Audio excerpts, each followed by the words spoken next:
Viewers, welcome to mummy's food Island. இன்றைக்கி நம்ம பாலக் பன்னீர் புலாவ் எப்படி செய்கிறதுன்னு பார்க்க போகிறோம். வாங்க, இதுக்கு தேவையான பொருள் என்னென்னு பார்த்துடலாம். இது ரொம்ப ஈஸியாக செய்யக்கூடிய ஒரு புலாவ் தான். இதுக்கு நான் ஒரு கட்டு பாலக்கீரை வாங்கி வச்சுருக்கேன். அதை நல்லா கழுவிட்டு பொடியாக நறுக்கி வச்சுருக்கேன். நீங்கள் இது போல் பொடியாகவும் நறுக்கி வச்சுக்கலாம், இல்லாட்டி போனால் அரைச்சியும் வச்சுக்கலாம். 3 மீடியம் சைஸ் தக்காளி பொடியாக நறுக்கி வச்சுருக்கேன். 2 முழு பூண்டு உரித்து வச்சுருக்கேன். ஒரு 10 பச்சை மிளகா கொஞ்சம் கீறி வச்சுருக்கேன்.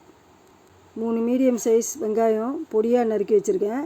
தாளிக்கக்கூடிய சாமான்கள்: சீரகம் 2 டீஸ்பூன், ஒரு 4-5 பட்டை, ஒரு 5-6 கிராம்பு, ஒரு பெரிய ஏலக்காய், கருப்பு ஏலக்காய், 1 டீஸ்பூன் மிளகு, கூடவே 5 கிளாஸ் பாஸ்மதி அரிசி கழுவி ஊற வச்சுருக்கேன்.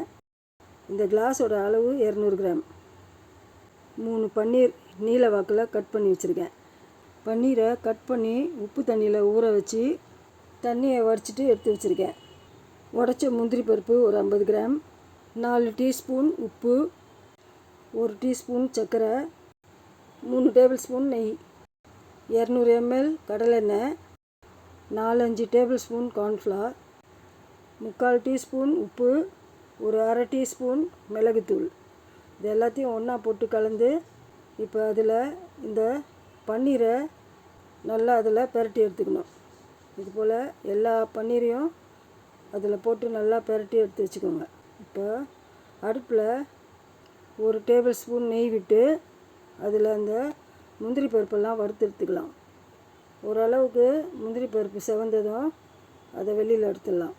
அதே பாத்திரத்தில் 200 ml கடலை எண்ணெயை போட்டு நம்ம பெரட்டி வச்சுருக்கிற அந்த பன்னீரெல்லாம் அதில் போட்டு கோல்டன் கலரில் நல்லா பொரித்து எடுத்துக்கலாம். இது போல் எல்லா பன்னீரையும் பொரித்து எடுத்து வச்சுக்கோங்க.